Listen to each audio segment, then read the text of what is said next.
vote for what? Making sure that we're able to make every single solitary person eligible for what I've been able to do with with the COVID. Excuse me, with dealing with everything we have to do with. Look, if we finally beat Medicare, we're trying to provide housing for Black Americans. The impact on the choice, the idea that they're going to, I'm proposing that everybody, the millionaires pay 1%. So no one after, I could not raise the cost of Social Security for anybody. I got my handicap, which when I was vice president, down to a 6. And just to get rid of the ability of Medicare for us to be able to negotiate drug prices with the big pharma companies. What I'm going to do is fix the tax system. For example, we have 1,000 trillionaires in America. Billionaires in America. No one was hurt. No one Israeli was accidentally killed, and it stopped. And I'm going to continue to move until we get the total ban on the total initiative relative to what we're going to do with more border patrol and more asylum officers. You know, I'm trying to figure it out. That clip, of course, came from Donald J. Trump's re-election website. It's the video they put out after the debate. And again, this is Tim, this Get Off My Lawn, the Matt Ramleys of a Gen Xer. And I watched the debate. And I think, you know, a large portion of America watched the debate. And the confusion that you saw on the president's face, and that's Joe Biden I'm talking about because he is the current president, you have to be worried. There has to be it's more than a worrisome moment for the election. It's a worrisome moment for the entire country as a whole as we speak. Because there's no lucidity in what he was saying. Half the time, I mean, and this clip really, I mean, I have to give Trump a little bit of a kudos because, or his team, this clip could have been worse. Because this minute 18 of moments of stuttering, of looking off in the space, he has no note cards, but he is continuously looking down at the podium. Biden is like he's searching for something that's not there. That he is searching for a moment. He is searching for a thought that's not there. And you need to be worried.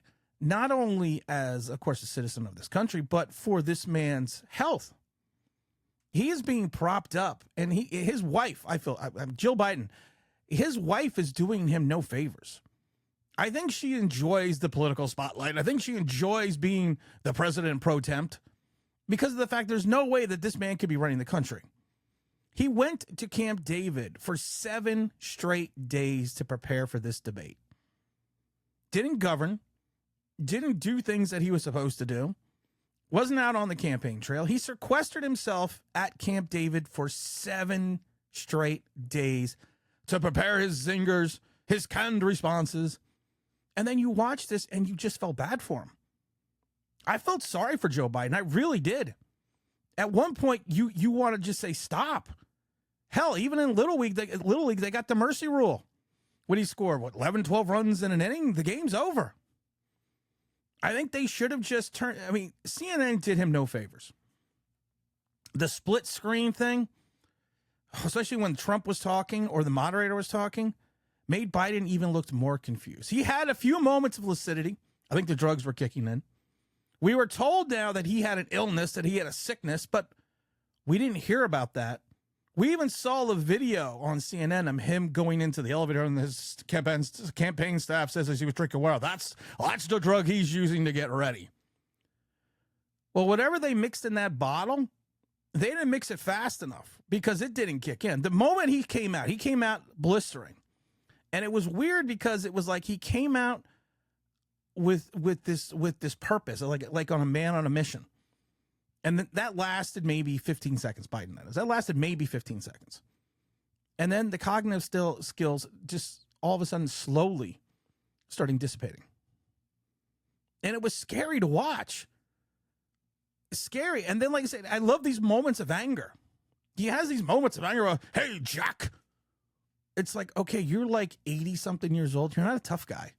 You probably weren't a tough guy when you were younger. And then for you to sit there and talk about, well, I was the youngest man elected in government. Now they're saying all these years I'm the oldest and I feel young. Well, some of your ramblings just make zero sense. And I love the meltdown on CNN, on MSNBC, hell, even on Yahoo and all the other liberal outlets, because that's what they are. And I love it because they're like, like, Joe didn't look good, but Trump lied. We're fact checking. Okay, did you fact check Biden? Because immediately when he started speaking about inflation and how he came in with the worst inflation, was that like 1.7%? Even coming out of COVID. It wasn't until Biden overheated the economy with that spending bill or that rescue plan that we didn't need, that most economists will tell you overheated the economy, and the spending and the excess spending is what caused inflation. We're not going to get into his infrastructure issue in reference to getting goods and services, not only around America, but to America through the ports of entry. We're not going to talk about that. Neither did Joe Biden. And I love it because if you sit there and say that Biden was awful, Trump was better. Trump was the better of the two. Did Trump have the perfect debate? No. I'd probably give him an 8 out of 10. He kind of lost track at times. And I love it because no one truly answered the questions at times. I love it because they would both be like, the moderators would be like, President Trump, what would you do to help decrease the costs for Medicare patients? And then he would go off and answer or rebut something that Biden had said previously. And Biden would do the same thing. So the substance on some of these questions you didn't get from either candidate. But the I don't even know what to say. I really don't, because it was just so terrible. It literally was like watching a car accident. You see people rubberneck on the highway when you see an accident because you're always slowing down trying to see something. This was being able to see everything and not being able to look away, but wanting to look away. And I looked away a couple times because I couldn't deal with it.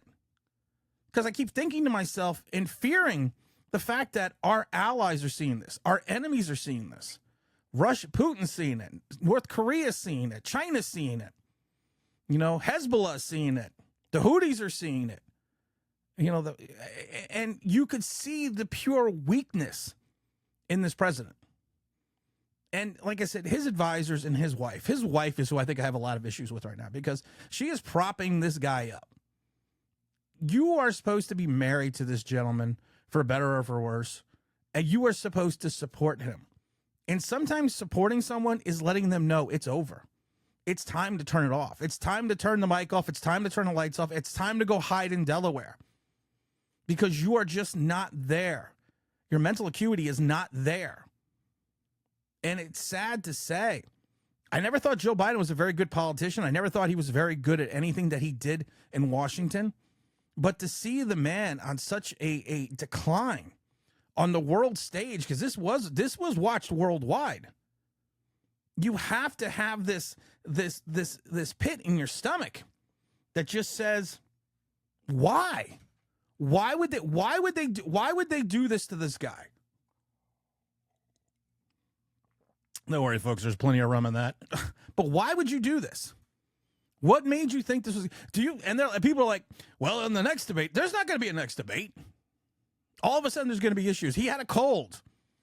We never heard about him having a cold at all leading up to the debate. Never did. Never mentioned it. Never did. All of a sudden, he's got a cold. But then you watch him after the debate in his little debate room or his debate party. His raspy voice was gone. He seemed to be, well, it wasn't any more lucid than he was before, but his voice seemed to be fine. He looked like a sad old man trying to find his keys. And he's running the country. That's what he reminds me of. If anyone that knows anyone that has dementia, if anyone that knows anyone who's older and is, his faculties are probably not there, and you watch them try to do things, It's just sad. It literally is like, Jill, where are my keys? And I would have been like, Trump, I'm not Jill. But you know what? And I find it funny, though, that people had to point things out about Trump because they always do. And they say, well, he just lies. No, he actually tells a lot of truths. The problem is and I love it because you go to the fact checkers, and the fact checkers are like, yeah, he did tell the truth about that. But it's always in the small print. I love it because Yahoo was Biden fumble, Trump lies. No, Trump didn't lie about a lot of things. The economy is worse off now. He was given an economy, Biden was, coming out of COVID. That still, I mean, okay, can we just say one thing? If you lose 7 million jobs because of COVID, and 7 million jobs comes back, they come back, you did not create 7 million jobs. Can we just say that? And can we just end that now? When you were given an economy that had like 1.7 and an inflation rate of 1.7, and you jump it up to 8, it's not the previous president's fault that 10 months later, the inflation has skyrocketed because you passed these bills that overheated the economy. That's not somebody else's fault. I know that's crazy. I know. Well, Joe Biden doesn't think it's crazy because I don't think Joe Biden knows what the hell day of the week it is. And I love it because then people are like, well, it got schoolyarded Trump with the golf, with the handicap. Trump shouldn't have gone that route. You know, that was just being schoolyard. Trump was also the one that said, let's stop being childish when they were talking about that. We have other important things to talk about. Let's stop being childish. But we missed that part. We missed that part because we don't want to talk about Trump. I've said it before. I'm a registered independent. I've said it before. My vote was swayed. I would probably say a minute that Trump said he was going to run for re-election, and he has my vote. 100%. Because of the fact that if you look at what Joe Biden is, now the Democrats are scrambling. They talk about rolling out Michelle Obama. She already says she doesn't want to do it. I wouldn't want to do it either. At this, you have 100-something days until the election. I wouldn't. I mean, I wouldn't want to do it. That would be crazy. That would be political suicide. I forgot how many days it is, though. That would be political suicide to have someone come in this late. And the only way that Joe Biden, they're going to be able to replace Joe Biden is if Joe Biden steps aside. That's it. He's going to be the nominee. And unless he steps aside, they can't replace him. And then if you do replace him, your replacement is the Joker, is Kamala Harris. And she's more unlikable than Joe Biden is. They always say, I love celebrities, if Trump wins, I'm going to go live in Canada. Well, if Kamala Harris would win, I'm building a fucking bunker. I am literally building a bunker. I'm not one of these people that tells you I'm not one of these people that tells you I'm going to do this and I don't do it. No, I tell you I'm going to do something, I'm going to do something. I will build a fucking bunker in the middle. I can't tell you where. I'm like, I tell you where my bunker is. But I'm going to build a bunker and I'm going to live there until it's over. Or until the radiation dies down. But it's just sad. It's sad to watch. It's sad to think that this was elected. Every Democrat who voted for Biden last year, 3 years ago, 3.5 years ago. I haven't had my coffee this morning. It's way too early to be doing this. But every Democrat or liberal or independent or hell, even a Republican who voted for Joe Biden 3.5 years ago, you should be ashamed of yourself. He never ran a campaign. He never left his bunker in Delaware. He never did anything of substance to earn your vote besides the fact that he was not Trump. And you ask the same question to people that you asked 3.5 years ago. Are you better off now, or are you better off when you were under Trump or under Obama? Are you better off now? And the answer is always, no, I'm not. People want to talk about inflation, but we don't want to talk about stagflation. People want to talk about the inflation rate, but we don't want to talk about the actual prices of goods. People want to blame the companies, but we don't want to talk about the fact that the companies need to make money so they can actually employ people, to create the goods and services. We don't want to talk about that. We want to raise the taxes on the rich. How much everyone should pay their fair share. 40-something%, like I think it's 48% of the country doesn't even pay taxes. Doesn't even pay income tax. They get money back.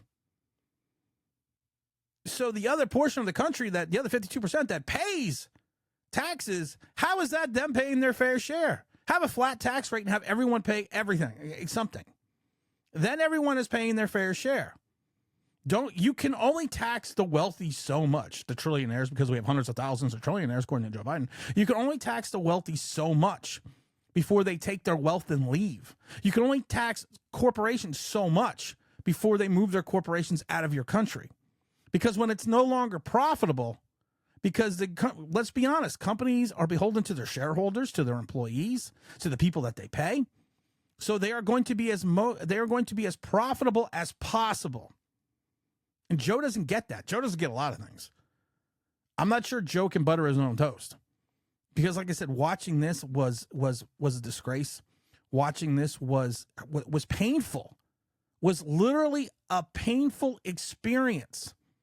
You knew it was going to be bad, but you didn't know how bad it was going to be.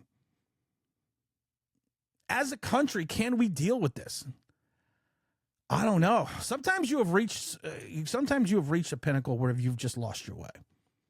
And we have. I think we have. We've talked about the fact before that there was a gentleman who wrote a paper, former British soldier. I tried to do a video about it, but my computer crapped out and I lost all the video. So we're gonna have to talk about it again. Oh wait, I think I have the notes right here though. Let's see here. Yes, it's Sir John Glubb. He was a British soldier and scholar who wrote a paper that basically discussed in 1976 how dynasties only last 250 years.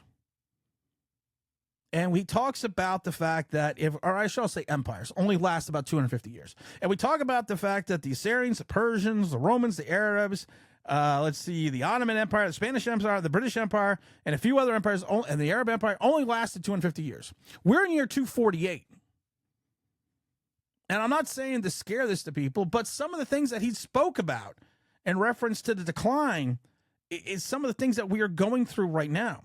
The decline of civil virtue, the corruption and political infighting, the overextension of government, the invasion or external threats. These are some of the things that he discussed in 1976, Sir Jonathan Glubb, that tells us that our nation is headed to a precipice. We're headed to a crossroad. You could go down this path that we're continuously going down. We can go down the Green New Deal, the global warming, the craziness of people like AOC. We're going to get into that crazy bitch. Oh my God, we're going to get into that. That rally she did, holy crap. How they vote her in continuously, I do not know.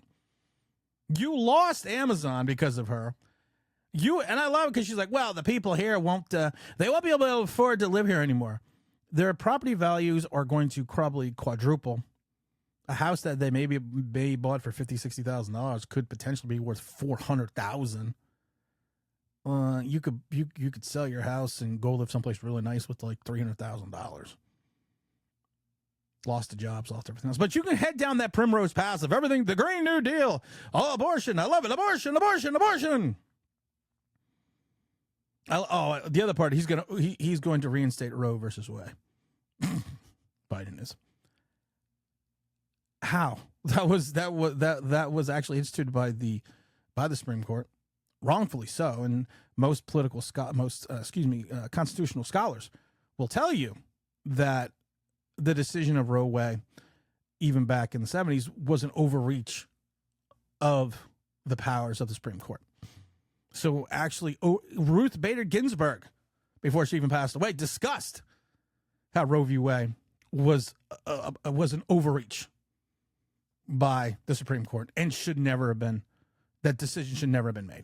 But we don't want to talk about that, because if you talk about that, she is the hero. She is the modern day liberal hero. God rest her soul. But we've just reached a point where, and you have to decide. You have to decide as an American. You may hate Trump. You may not like that he's mean. You may say he's mean. You may say he has all these other issues. But were you better off 3.5 years ago? My answer is yes. I had money in my pocket. I had a 401k that was through the roof. I was able to do things with my family, like buy groceries and toilet paper. I didn't sit there and watch shrinkflation. Because literally, if you go and buy, good example was I bought a bag of organic frozen mixed vegetables.